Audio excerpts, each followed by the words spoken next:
Andrés Manuel López Obrador, gracias por recibirnos y pues estaremos en las manos aquí el libro que está causando nuestro abuelo, ¿no? La mafia que se adueñó de México y el 2012.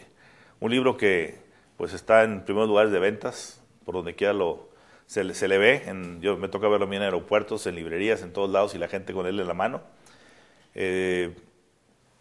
Acabas de pasar el último de tus mítines en el Zócalo que no sorprendentemente, pero se llenó el Zócalo otra vez, una vez más, y vimos un discurso tuyo también incluso distinto, y has anunciado ya tu intención de buscar el 2012. Platícanos un poco, Andrés Manuel, de este libro. ¿Qué te motivó a escribirlo? Mira, Ramón Alberto, primero agradecerte por esta entrevista, felicitarte por lo que has hecho, porque te has abierto camino en un ambiente difícil, adverso. Has puesto por delante los principios y sobre todo el derecho a la libertad, el que podamos hacer valer la libertad, que se escuchen todas las voces y que se pueda criticar al régimen, que se pueda cuestionar a los potentados, a los poderosos. Una máxima del autoritarismo es que no se puede tocar al intocable, ¿no? Y tú has sido irreverente en eso y has cumplido con tu papel de dar información a los ciudadanos. Felicitarte por eso. Escribí este libro porque estamos viviendo tiempos difíciles como pocos en la historia del país, eso lo sabemos, pero al mismo tiempo hay mucha confusión, mucha desorientación. Ahí en el libro precisamente hablo de lo que fue el regreso de Santa Anna, después de una tragedia nacional, después de que nos arrebatan más de la mitad de nuestro territorio, por culpa de Santa Anna principalmente, y Santa Anna se va al exilio, se va a Colombia, llevaba 10 veces siendo presidente de México. A los 4 años, por la crisis que había y por la desorientación, se decide volverlo a traer. Se decide que Santa Anna era la solución para ser presidente de México por 11 veces.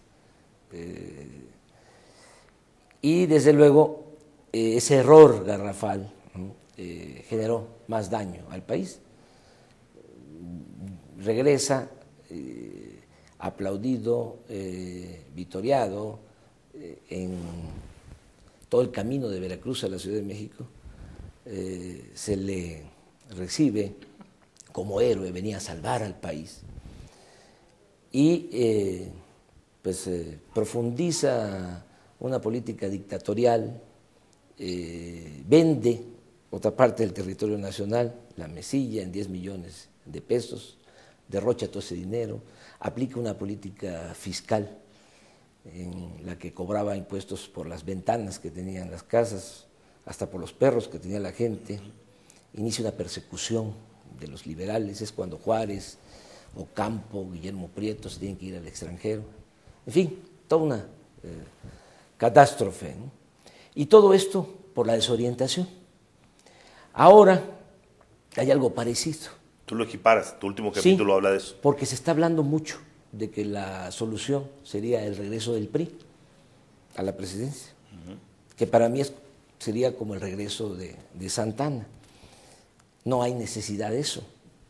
Si analizamos las cosas, lo que está pasando es culpa, ¿sí?, de un grupo que domina en el PRI, domina en el PAN.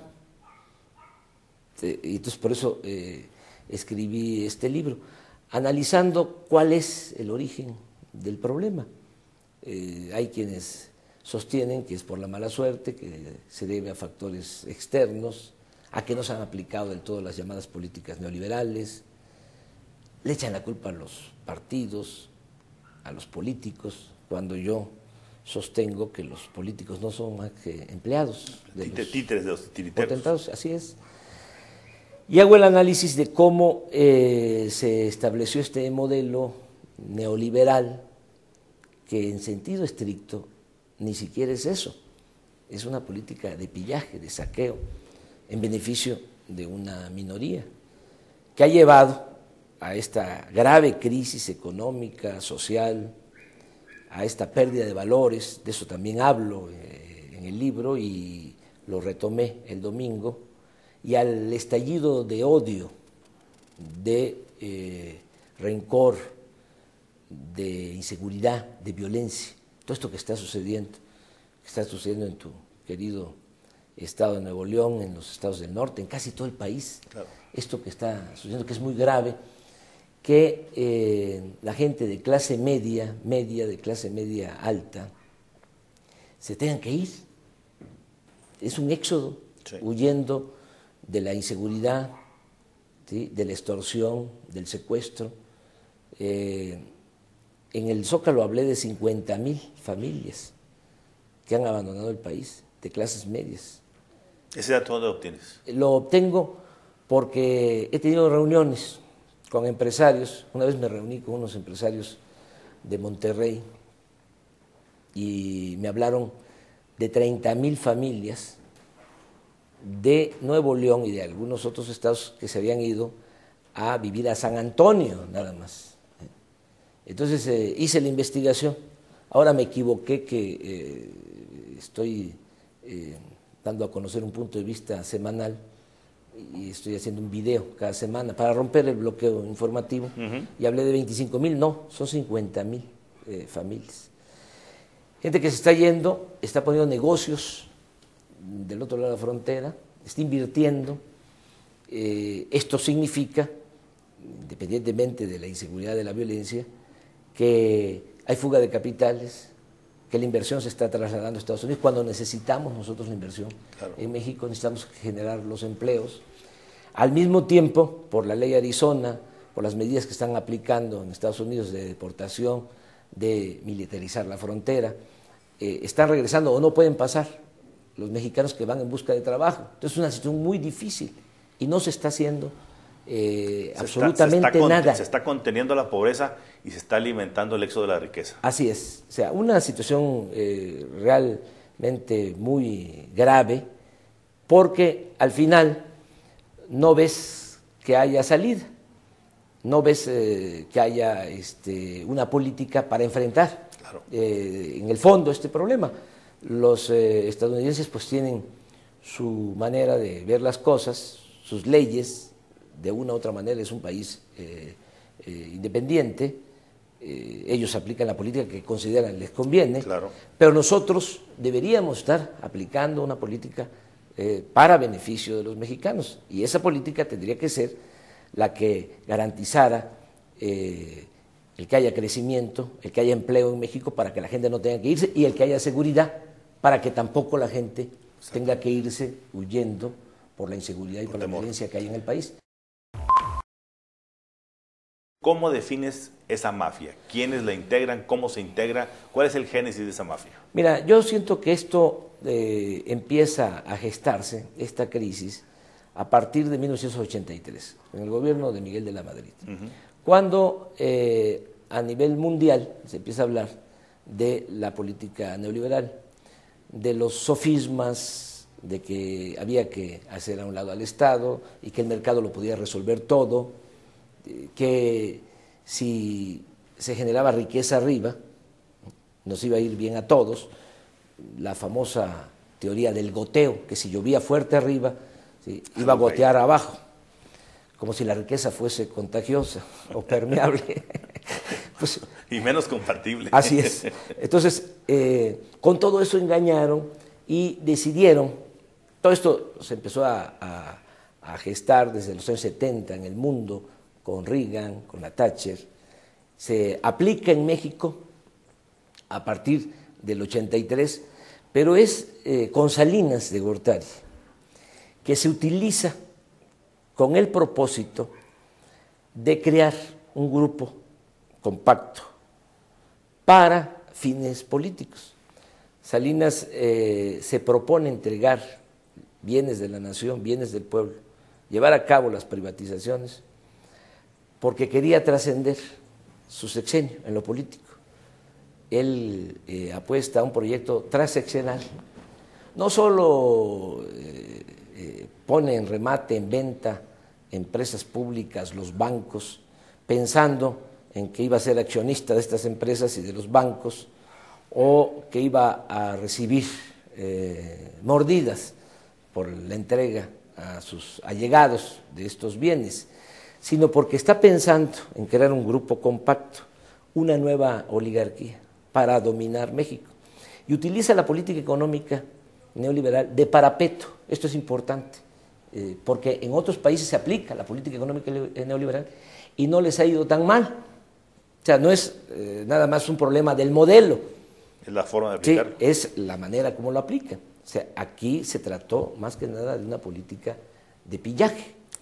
Entonces, a partir de Salinas, pues se forma la nueva camada de ricos, de multimillonarios. Cuando la revista Forbes empieza a publicar las listas de los hombres más ricos del mundo, antes de que llegue Salinas a la presidencia, en el primer año, en el 88, en la revista Forbes solo aparecía una familia mexicana entre los hombres más ricos del mundo, en la lista de los más ricos del mundo, la familia Garzazada, con alrededor de 2.000 millones. Tú sabes que para aparecer en la revista Forbes, en esa lista es de $1.000 millones hacia adelante. En un sexenio, porque es cuando rompen la gran piñata, se quedan con todo, entregan 18 bancos, ¿sí?, y todas las empresas. En un sexenio pasa de una familia a 22 mexicanos que aparecen en la lista de los hombres más ricos del mundo en 1994. De 1 a 22 con $44.000 millones en conjunto. De 2.000 a 44. De 2.000 a 44.000 millones de dólares. Y ya México en ese entonces ocupa el cuarto lugar en multimillonarios en el mundo, solo superado por Estados Unidos, Alemania y Japón, con más multimillonarios que Italia, que Francia, que España, que Canadá, que muchos otros países. Esto continúa, porque aunque se pelea Zedillo con Salinas, y esa historia ya la conocemos, continúa la misma política, lo que yo llamo el salinismo como política. Sigue la entrega de los bienes. Zedillo entrega los ferrocarriles nacionales, acaba con 150 años de historia de los ferrocarriles nacionales. Los liberales tenían como objetivo, como ilusión, el desarrollar al país a partir de comunicar a México. El primer ferrocarril lo inicia el presidente Juárez, lo termina el presidente Lerdo, que es el ferrocarril de la Ciudad de México a Veracruz. En el Porfiriato se construyen más de 20.000 kilómetros de vías férreas. Lo que tenemos hoy en mayoría. Así es, se comunica todo México con el ferrocarril, por eso la revolución se hizo a caballo y en ferrocarril. Claro. Luego de la revolución se siguen haciendo líneas férreas y en un abrir y cerrar de ojos estos acaban. Ahorita hay un tren de pasajero turístico, el Chepe, que va de Chihuahua a Barranca del Cobre, toda esta parte. Sí, pasa por toda la Barranca del Cobre, por la Tarahumara, hasta Los Mochis. Se acabaron con todo. Se acabó el regimontano, que era tan famoso, que era Sí, de Monterrey, México, sí. y se acabó toda la gente toda la red que había. conoce muy bien esto, o sea, toda la historia de los ferrocarriles. Lo más lamentable y al mismo tiempo triste y indignante es que Zedillo termina y se va a trabajar a una de las empresas a las que les venden los ferrocarriles. Se va de asesor. Como consejero. El otro asunto de Zedillo es que rescata a las empresas y los bancos que Salinas entrega con dinero público, con dinero del presupuesto, con el FOBAPRO, $80.000 millones costó el FOBAPRO. Y termina de consejero uno de ellos. Y termina hace 6 meses lo nombran consejero de Citigroup, que es la corporación financiera dueña de Banamex, El más rescatado de que los bancos. fue uno de los bancos rescatados por él.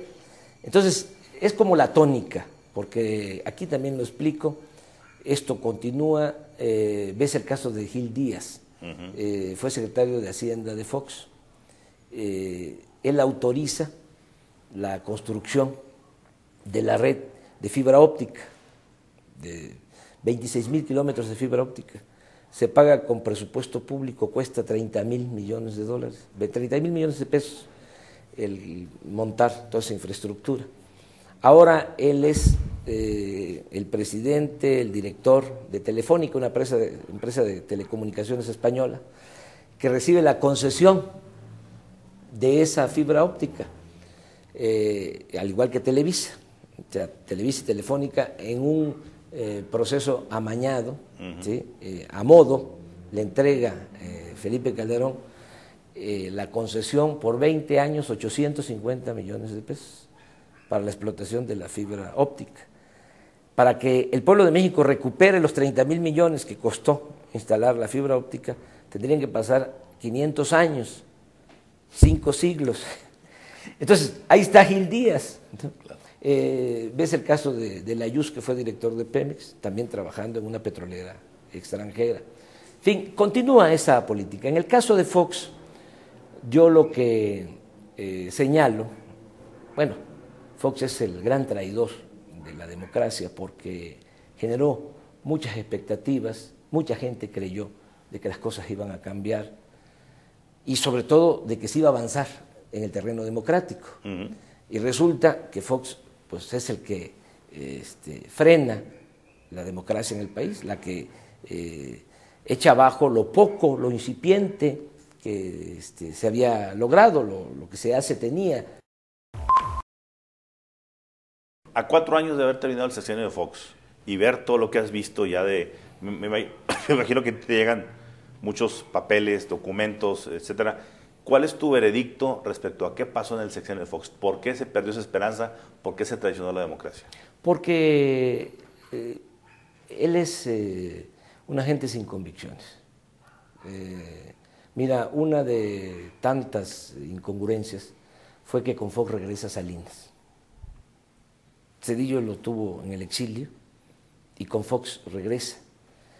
Fox, estaría bueno que lo buscaras, dijo en el cierre de su campaña, en el 2000, en el Zócalo, que si llegaba a la presidencia iba a crear una comisión para investigar los negocios de los Salinas, iba a investigar los crímenes políticos, iba a enjuiciar al salinismo y terminó aliado de Salinas.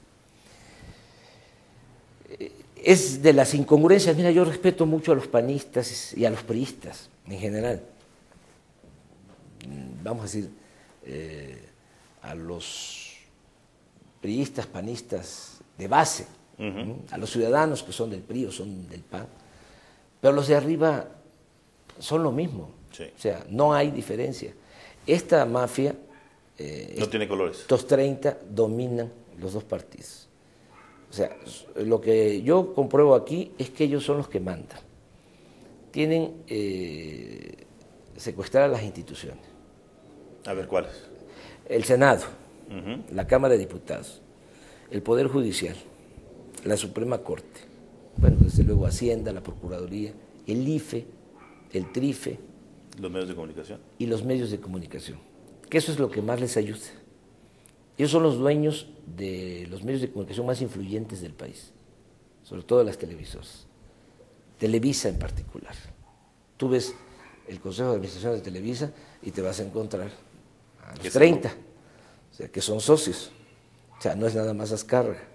Ahí está Roberto Hernández, ahí está Claudio X González, ahí está Germán Larrea, ahí está Pedro Aspe, que fue secretario de Hacienda de Salinas.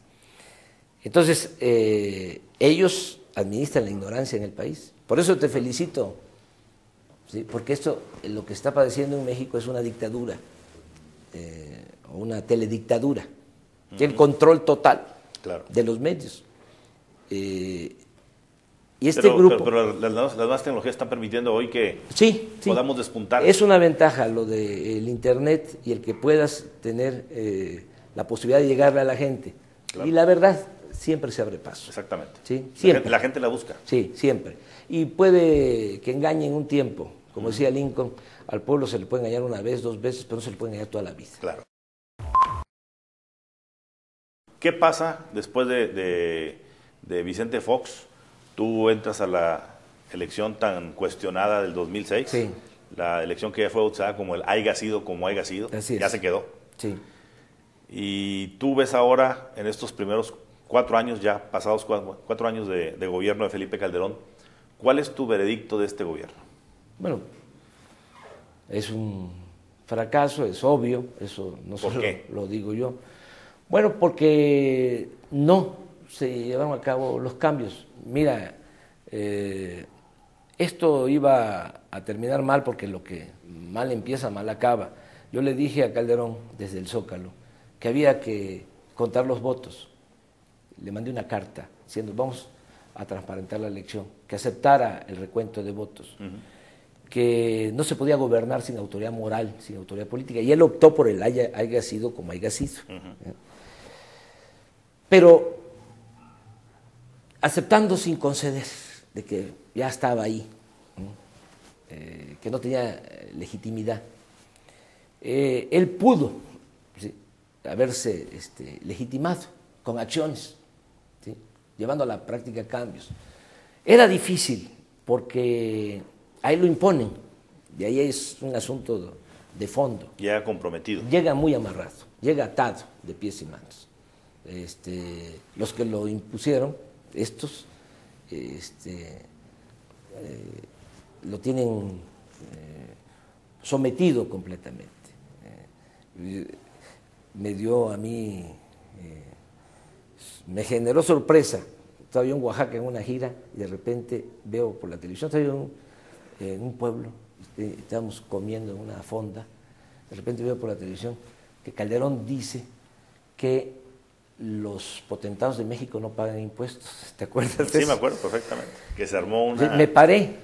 Sí. ¿Qué dijiste? Porque ya hubo algo por fin. Sí, sí. ¿Qué pasó? O sea, porque veníamos nosotros sosteniendo eso, porque además es cierto, no pagan impuestos. Pero fue cuando los potentados se distanciaron por la reforma fiscal que no les gustaba. Sí, sí. Y entonces los mismos que lo impusieron lo volvieron a someter. Dice, ¿qué te pasa? Conozco de anécdotas de gente que lo llamó, nos estás traicionando, y lo volvieron a meter al carril. Eso lo limita y no tiene capacidad, no tiene dimensión de estadista, de hombre de Estado. ¿Qué opinas de su equipo de trabajo? No, pues si no tiene él dimensión de estadista, si no es un hombre de Estado, pues está rodeado de gente menor. Él no estaba, Ramón Alberto, ni siquiera para el Ministerio Público, con todo el respeto a los ministerios públicos. No es un asunto personal. Es que echaron a andar la guerra sucia en contra de nosotros, que yo era un peligro para México, de que si había un cambio iba a haber crisis económica, desempleo, caos, todo esto. Aquí estamos. Todo esto que está pasando. Acuérdate de los mensajes de televisión, sí, que se cerraban negocios, se bajaban las cortinas, se caía una bicicleta, se caía una barda. Se trajeron publicistas, mercenarios. Uno de ellos estuvo incluso en la campaña de McCain, no les funcionó en Estados Unidos esa guerra sucia, pero aquí sí impactó. Pero además no fue eso. O sea, lo cierto es que se robaron los votos. O sea, se alió con el Bester Gordillo. Con una parte del así PRI es, importante. Y el PRI que le ayudó, los gobernadores del PRI que le ayudaron.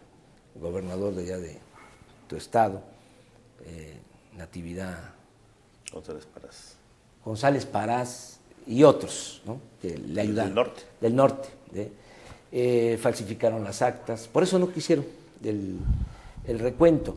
Entonces, no tenía el capacidad, si lo crearon la campaña, ¿sí?, en contra mía, ¿sí?, porque consideraban de que les iba a ir muy mal a los potentados. ¿Sí? El peligro para México era... Ibas a romper la mafia. Así es, que se iban a hacer los cambios que se necesitan.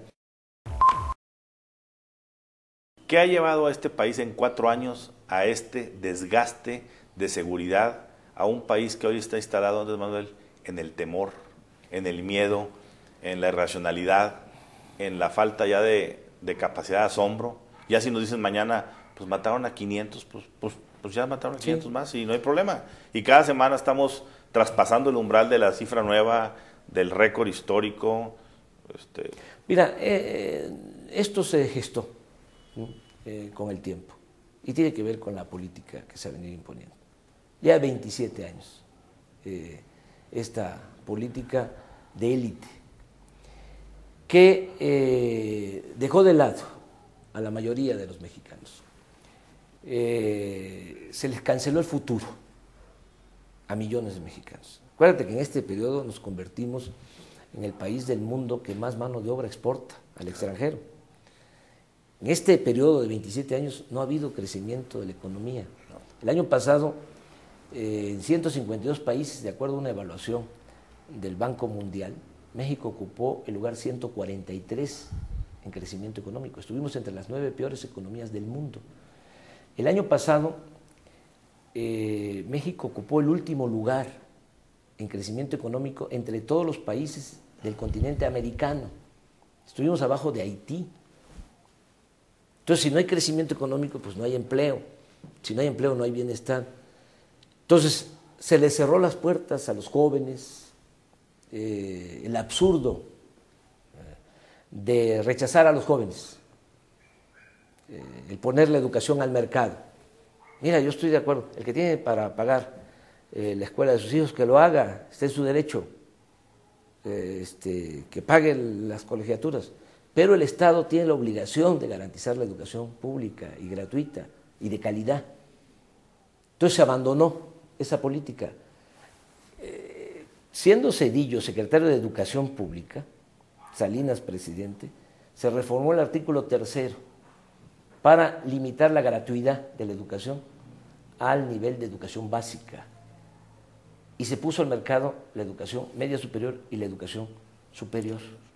Fíjate el efecto que tiene una decisión de ese tipo. ¿Sí? A partir de ahí empiezan los rechazos de jóvenes que no pueden ingresar a las universidades públicas, porque por muy barata que esté la colegiatura, estás hablando, por muy barata, de 3, 4 salarios mínimos.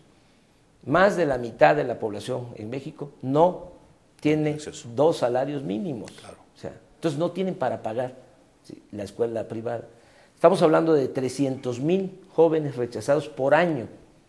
Acaban de presentar examen a la universidad en febrero, alrededor de 100,000 muchachos, y van a ingresar 10,000. ¿Qué haces con 90,000? 90,000. Estoy hablando de la UNAM. Y lo mismo pasa en la Metropolitana, en el Politécnico y en todas las universidades públicas del país. Entonces, no se tomó en cuenta eso, no se atendió a los jóvenes, ni trabajo ni estudio. Ya, por eso es heroico lo que hacen los mexicanos que deciden irse a Estados Unidos, arriesgándolo todo, jóvenes sobre todo. Claro. Porque si se quedan, ¿sí?, ¿qué les espera? Pues van a tener siempre la tentación de incorporarse a las filas, ¿sí?, a las filas de la delincuencia organizada.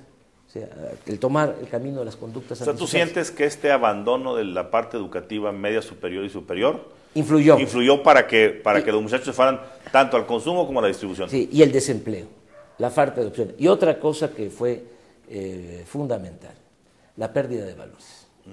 ¿Sí? El elevar el dinero a rango supremo. Claro. El triunfar a toda costa, sin escrúpulos morales de ninguna índole, el convertir en virtud la codicia, el abandonar los valores que tiene la familia mexicana, el abandonar a la familia, claro, la atención a la familia, la desintegración familiar. Nosotros, como pocos en el mundo, tenemos familias que son instituciones La familia mexicana es una institución de solidaridad y sobre todo la institución de seguridad social más importante. Exactamente, es el mejor seguro social. Así es. No hay, no, o sea, mucho mejor que el seguro, que el ISSSTE, que todo eso.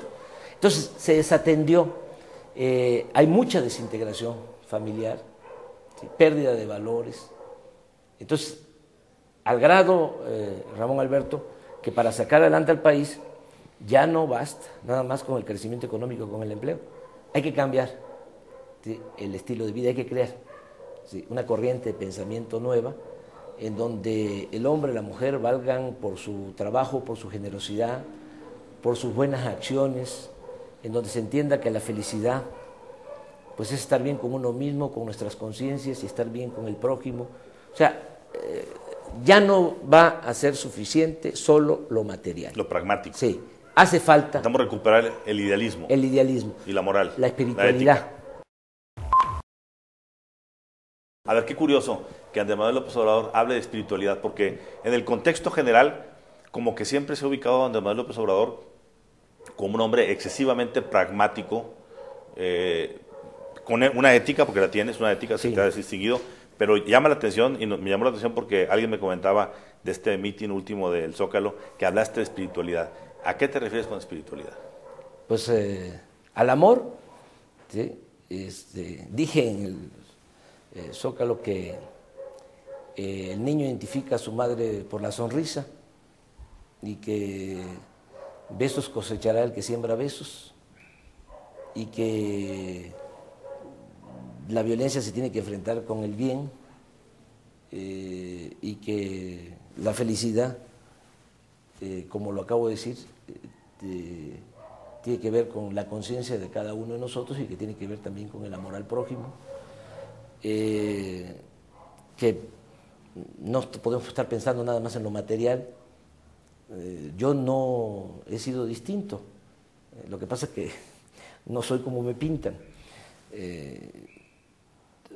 Mucha gente, por ejemplo, que fue engañada, piensa que soy igual, ¿no? Que los políticos tradicionales, que tengo dinero,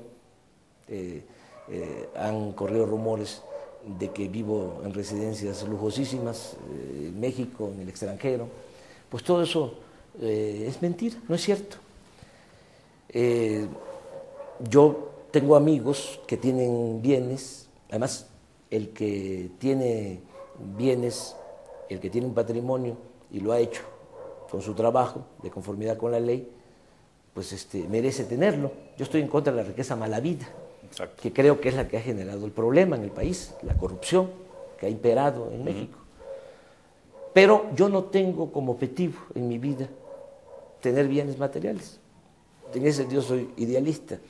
Y creo yo que el mexicano, en general, por nuestra cultura, no es ambicioso. Creo que abajo, en las familias, en el México profundo, hay muchos valores y la gente no está enferma ni de codicia ni de odio, que eso tiene que ver con lo que se ha venido imponiendo, de que vale el que tiene. En el caso, por ejemplo, de los jóvenes, ¿no? Que deben de tener una buena camioneta, una buena troca, ¿no? El lujo barato. Preferible el lujo poco tiempo que vivir en la miseria toda la vida. Ellos dicen eso. Dice que están conscientes de que pueden perder la vida, ¿sí? Pero que quieren vivir. Pero es cuando el país ya perdió la esperanza. Así es, que vivir poco, pero no quieren padecer lo que padecieron sus padres. O sea, ese concepto. Hay un lema que es fuertísimo en jóvenes que están metidos en la delincuencia, según el cual la vida es incierta, la muerte es segura. Fíjate. Entonces, es muy profunda la crisis que estamos padeciendo. Tú ya expresaste públicamente tu deseo de buscar la candidatura presidencial para el 2012. ¿Cómo ves a Andrés Manuel López Obrador? ¿Cómo ve Andrés Manuel López Obrador a sí mismo diferente de López Obrador que estaba en 2006? Mira, o sea, por ejemplo, yo te veo hoy más experiencia. Te veo más tranquilo. Más experiencia. Ramón Alberto. Para empezar, recorrí todo el país en estos 4 años. ¿Y qué te encontraste? Conocí a México de abajo, ¿Y qué te a ras de encontraste? tierra. ¿Qué te encontraste? Un país extraordinario, con un pueblo lleno de bondad, un país con muchas riquezas que no merece lo que está pasando. Este es uno de los países con más recursos naturales en el mundo. En el norte hay oro, hay plata, hay cobre, en el sur, sureste hay petróleo, hay gas, hay agua, y en todos lados un pueblo extraordinario, un pueblo emprendedor. Bueno, este es el ejemplo de los que por necesidad se van a Estados Unidos, que se va afuera y tiene un poco de oportunidad, sale adelante. El pueblo de México no es un pueblo flojo, no es un pueblo indolente, es un pueblo que quiere salir adelante. No hay ninguna razón geográfica, natural, eso vi, para esta decadencia. O sea, sí se puede sacar adelante el país, y me encontré de que el problema pues es un grupo dominado por la codicia, que no quieren cambiar, ¿sí?, y que están arruinando al país y nos están desgraciando a todos. Yo espero convencerlos, porque hay un capítulo en donde yo hablo de qué vamos a hacer con ellos si triunfa nuestro movimiento. ¿Qué harías con ellos? Sí,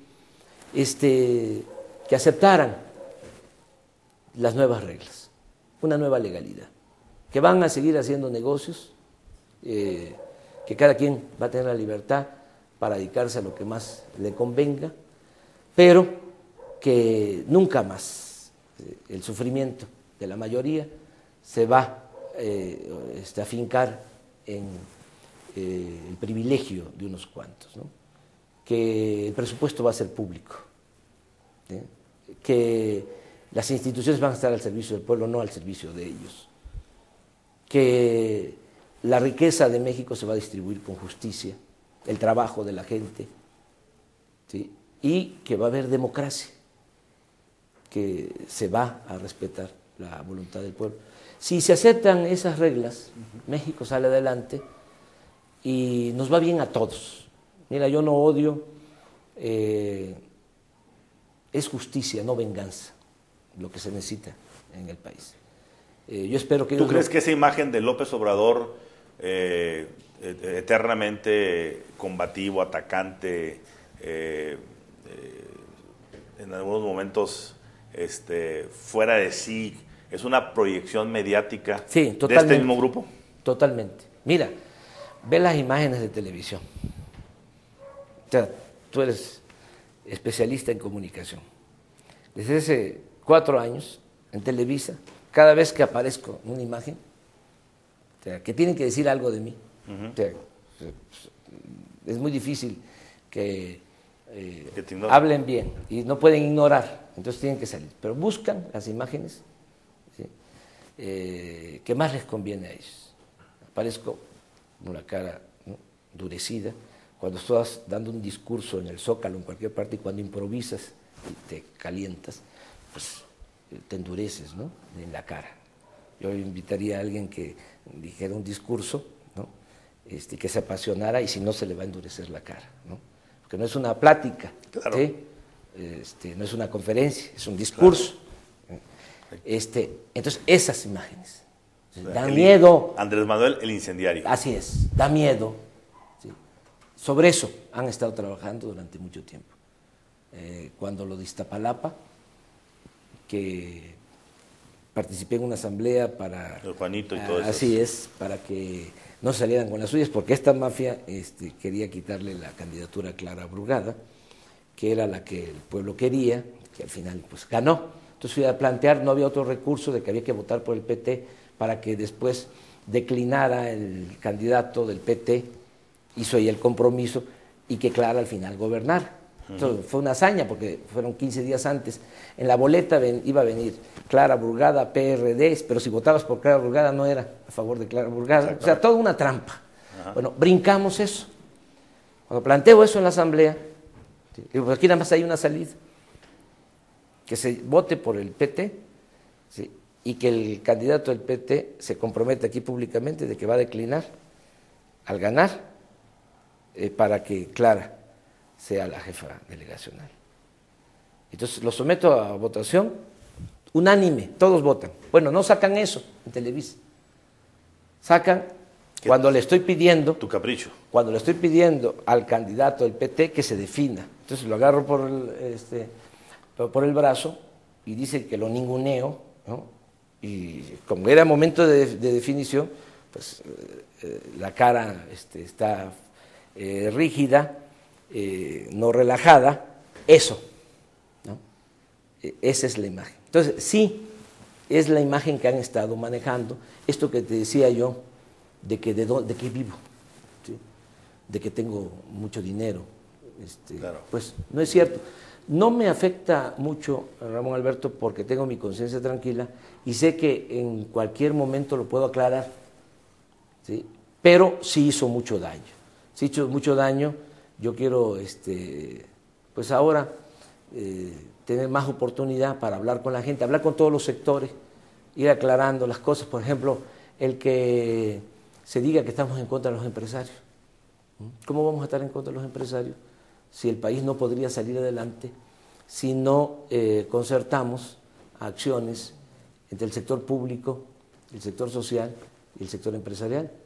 Yo estoy en contra de este grupo que en sentido estricto ni siquiera son empresarios, Muy bien. son traficantes de influencia.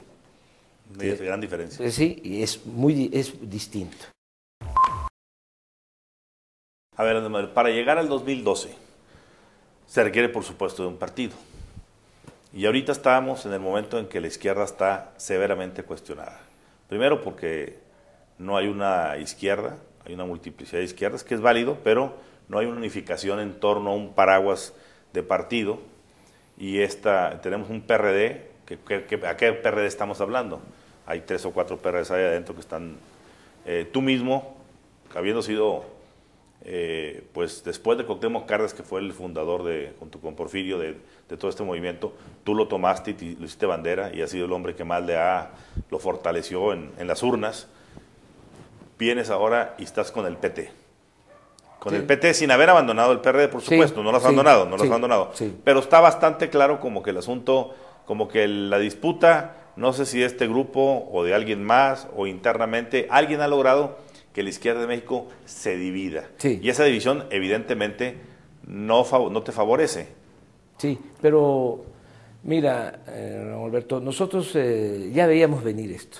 Así como sabíamos que desgraciadamente Calderón no iba a significar una mejoría para el país, así también sabíamos de que iban a tratar de cooptar a los partidos de izquierda, los partidos progresistas, y que teníamos que crear un espacio nuevo, que teníamos que tomar un camino del todo nuevo. Entonces, en estos 4 años nos dedicamos a construir una organización, y eso ya lo tenemos. Okay. No se supo mucho por el mismo bloqueo y además qué bueno, pero ya es una realidad. Ya tenemos comités municipales en todo el país. Ya tenemos hasta ahora 10,000. ¿Cuántos comités? 2.500 comités municipales. Tenemos representantes del gobierno legítimo en todos los municipios de México. 2.500.000 representantes. Te lo puedo mostrar. O sea, gente que ha firmado una carta compromiso de luchar por la transformación del país, que firma, pone su huella, nos da sus datos. Tenemos todo esto. No hay un municipio en donde no haya representantes del gobierno legítimo. Todo esto se fue construyendo. Y ya estamos en la etapa de crear comités territoriales por pueblos, ejidos, colonias, barrios, unidades habitacionales. Ya llevamos 10,000 comités territoriales. Y la meta es tener 70,000 comités territoriales. Estamos trabajando para eso.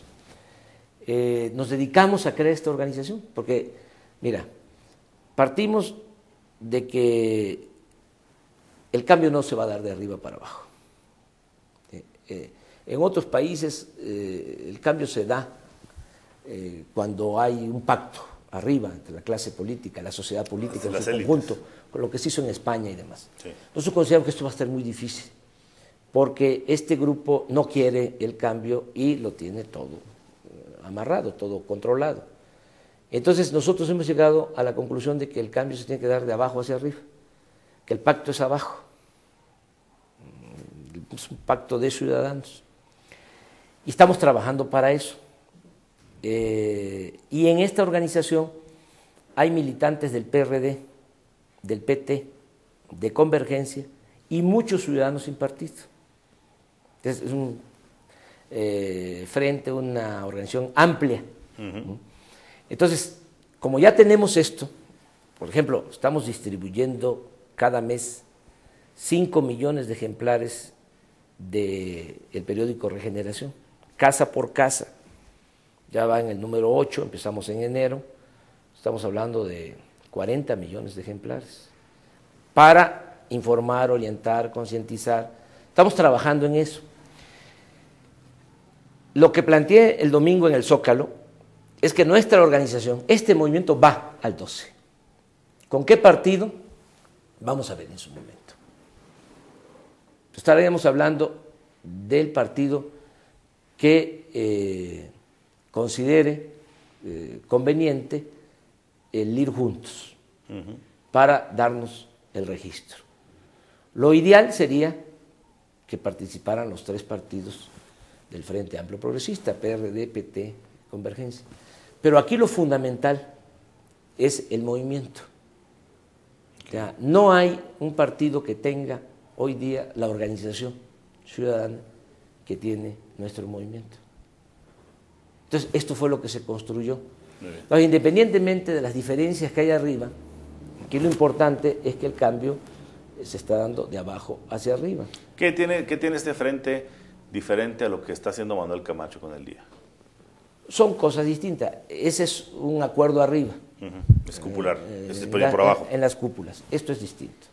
Esto viene desde los pueblos, desde las colonias, de ciudadanos de distintos sectores, que esto es importante, porque hay empresarios en el movimiento, hay comerciantes, hay profesionistas. ¿Has visto que ha subido la clase media en la participación? Sí, bastante está participando la clase media en el movimiento, y lo noto, claro, porque pues yo estoy viajando constantemente y en el aeropuerto, pues ahí la mayor parte de la gente es de clase media, ¿no? Los que utilizan ese medio de transporte se acercan, me piden fotos, o sea, hay un buen ambiente.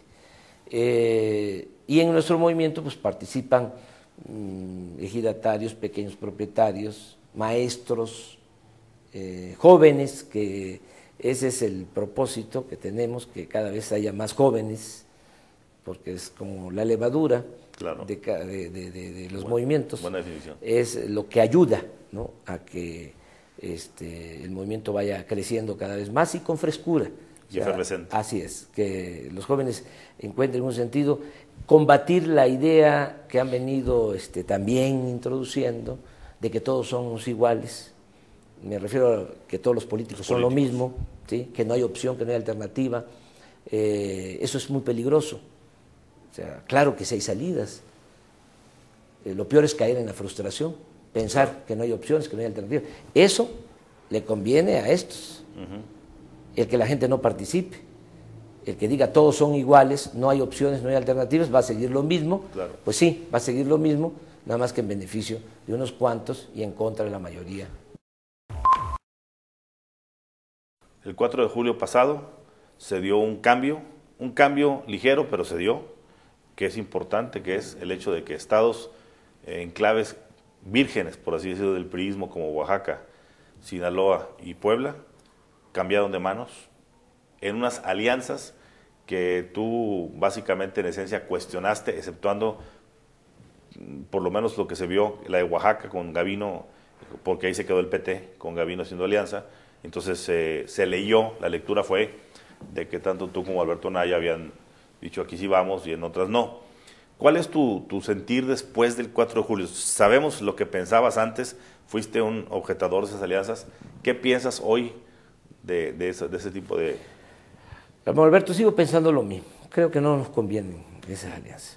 ¿Te refieres a las alianzas entre partidos con disímbolos, con ideologías disímbolas? Así es, sí. Y porque he sostenido, y lo puedo demostrar, de que el PRI y el PAN son lo mismo, eso es lo que hablábamos. Sí. Y que incluso se pueden pelear cuando se trata de elecciones municipales o estatales. ¿Sí? Pero cuando se trata de lo fundamental, siempre se ponen de acuerdo. Y el país requiere un cambio de fondo. ¿Sí? Y ellos no están dispuestos a cambiar. O sea, mira, ¿qué hace un gobernador? ¿Sí? Para resolver el problema del desempleo en su estado. ¿Qué puede hacer un gobernador? Ya no hablemos de un presidente municipal, para resolver el problema de la calidad educativa. ¿Qué puede hacer un gobernador para resolver el problema de la inseguridad y de la violencia? No, eso tiene que ver con el cambio en política económica, claro, en terminar con la política de élite, con el beneficio nada más para unos cuantos. Y en eso están de acuerdo el PRI y el PAN. ¿Sí? Me refiero a las élites. Claro. Entonces no puedo yo aceptar esa alianza. Además, políticamente, ya olvídate de la cuestión de principios o de la cuestión ideológica, términos políticos. Imagínate que se continúe con la alianza con el PAN, que se vaya al Estado de México, ¿sí? Con el propósito de frenar a Peña Nieto. Claro, Peña Nieto es el candidato de estos, ahí lo mencionas, de Televisa, ¿sí? De eso no hay duda. O sea, ¿será realmente el candidato? Sí, ¿O será una distracción para ocultar al auténtico candidato? No, él es el candidato. Él es el candidato, llevan 4 años introduciéndolo al mercado, como se introduce un producto chatarra. Es una telenovela, tiene actores. Esto ya se atrevió a decir de que yo estaba haciendo actos anticipados de campaña cuando lleva, claro, ¿no? ¿Cuánto se gasta, ¿sí?, en publicidad? ¿Cuánto? Pero lo que pasa es que en este país, Andrés Manuel, ya se perdió el recato. La proporción de todo. De todo, porque todo. Ya ni siquiera nadie pide Sí, cuentas de nada, y si no las dan no pasa nada. Sí. Entonces, se instauró, se estableció el cinismo, pues, claro, sí, que es muy lamentable que esto pase. Bueno, la elección en el Estado de México es en julio del año próximo. Imagínate, se va una alianza, PAN, PRD. ¿Cómo te bajas de ese tren, ¿sí?, en marcha a un año de la elección presidencial? O sea, toda la inercia que va a generar esa polarización de dos bloques, ¿quién saca provecho?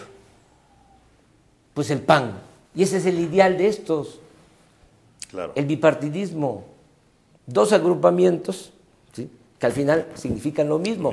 No importa. Sí, no hay cambios de fondo. A ver. Entonces, políticamente, nosotros no podemos ir a eso. Por eso fue el planteamiento del Zócalo, decir, nosotros vamos al 2000 como movimiento. O sea, porque ni el PRI ni el PAN son opción para el país. Se habla de que inevitablemente, por las condiciones del país, la izquierda llegará al poder en 2012. Hoy la pregunta es, ¿qué izquierda es la que va a llegar? Y entonces se pregunta a la gente, bueno, ¿es la izquierda que representa a Andrés Manuel López Obrador? ¿Es la que representa a Marcelo Ebrard? ¿O es la que representa a alguien más, un Juan Ramón de la Fuente venido de afuera como ciudadano? ¿Qué opinas cuando escuchas ese tipo de comentarios? Pues que es válido, porque tiene que pensarse en distintas opciones. Y qué bueno que haya alternativas, o sea, que no haya nada más una sola opción, que no solo haya un posible precandidato. Ahora ya estoy hasta cuidando lo que digo, porque no me vayan a querer descalificar por actos anticipados de campaña, ¿recuerdas con el desafuero? Y que yo no aparezca en la boleta electoral.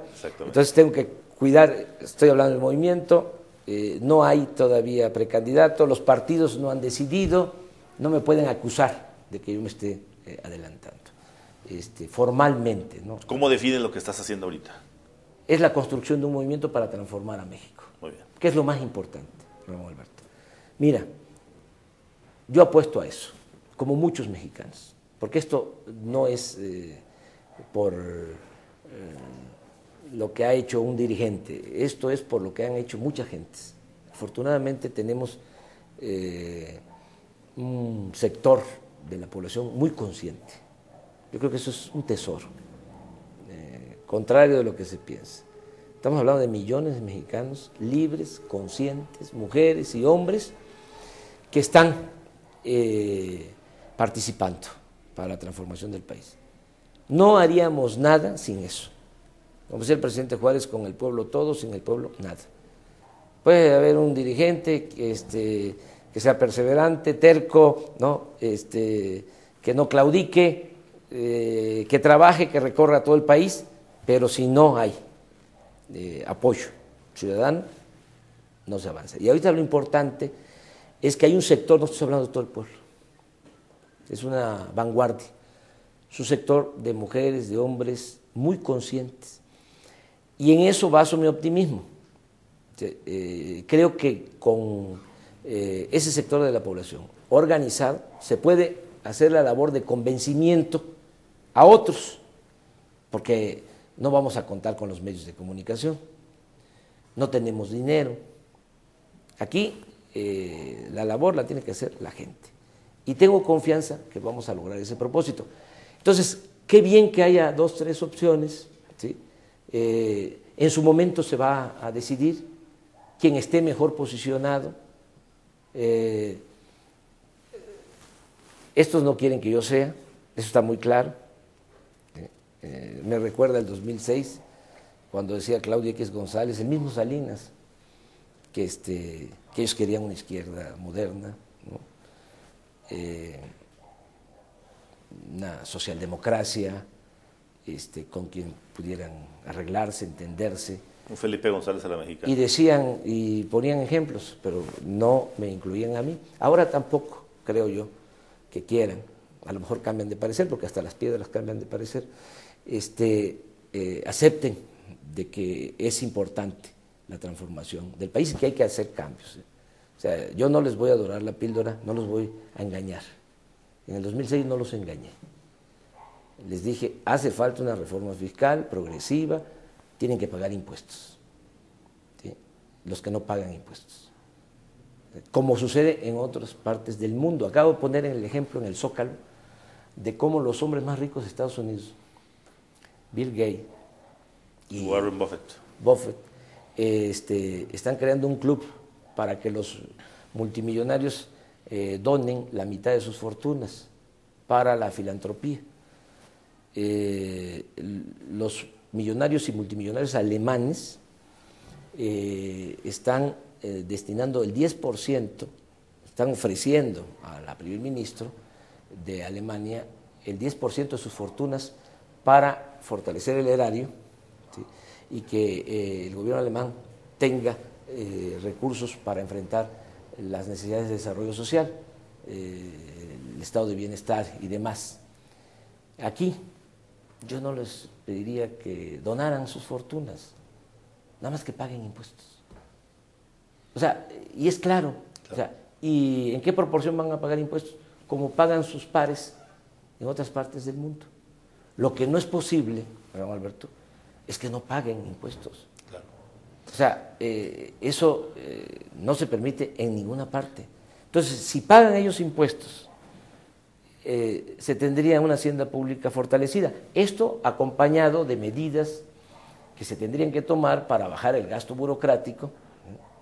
Calderón lo ha incrementado en miles de millones de pesos, sueldos elevadísimos, derroche, fantochería, todos los funcionarios en aviones privados, helicópteros privados, todo eso tiene que terminar y se pueden lograr ahorros importantes y hacer una bolsa de recursos para impulsar la actividad productiva, para crear empleos, para que haya bienestar y para que se garantice la tranquilidad y la seguridad pública.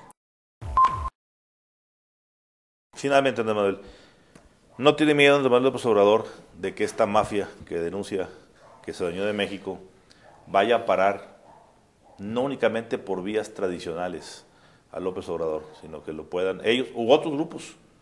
O sea, es como que en algunos grupos de este país el nombre de Andrés Manuel López Obrador se ha convertido en una obsesión nacional. para ellos. Bueno, Un primero asunto les personal. diría que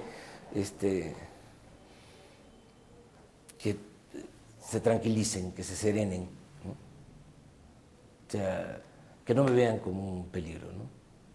Que soy un ser humano, que actúo de buena fe, que quiero contribuir para que vivamos en una sociedad mejor, que no odio, que no tengo enemigos, tengo adversarios. Primero eso, ¿no? Lo otro, Ramón Alberto, pues depende de las circunstancias, como se presenten ahora. Todos estamos en una situación de mucha inseguridad, todos los mexicanos, o sea, desgraciadamente. Yo, pues, no pienso en eso. Muy bien. Yo pienso en otras cosas. Gracias, don Manuel. Ramón Alberto, muchísimas gracias por Muy esta amable. entrevista. Gracias. Muchas gracias.